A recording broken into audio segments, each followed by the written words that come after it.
Президент Садыр Жапаров өткөн жылды тоолордун экосистемасын коргоо жана климаттык туруктуулук жылы деп атаганы маалым. Жашыл Мурас улуттук өнөктүгүнө Ысык Көл облусунда жигердүү катышты. Жалпы облус боюнча 500 гектар жерге көчөттөр отургузулган. Указдын алкагында Жашыл Мурас өнөктүгү уюштурулган.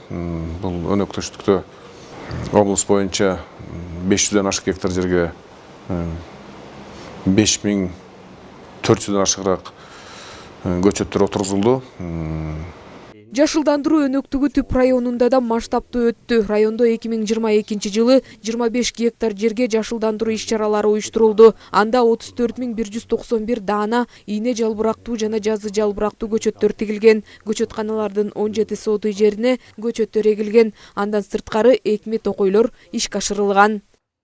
Указ менен ошол Жашыл Мурас негизинде 117 гектар токой кызматынан бизден Айыл чарба министрлигине караштуу токой кызматынан иш план келген. Ошонун GPS съемкаларын баарын жасап 107 гектарын даяр кылдык. Анчынан 30 гектарын токой тилкесине даяр көрүп жасап койдук.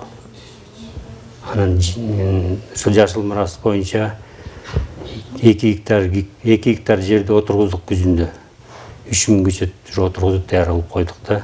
Жалпы Түп району боюнча 77180 гектар токой чарбасына караган жер бар. Алардын токой баскан аймагы 19 гектар.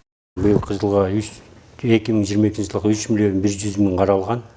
Анын ичинен биз аткарабыз 3 миллион 224 миң 400 миң сомго акча түшүрдүк. Ал пайыздык менен алганда 104% аткарылды да. Быйыл Ысык Көл облусунда бардык район шаарларда жашылдандыруу иштери жүргөн. Ал эми өлкөдө 6 миллион көчөт тигүү пландалган. Жазгүл Сатаева, Нурлан Чойбеков, Мадина Абакирова, Ысык Көл маалымат кызматы үчүн.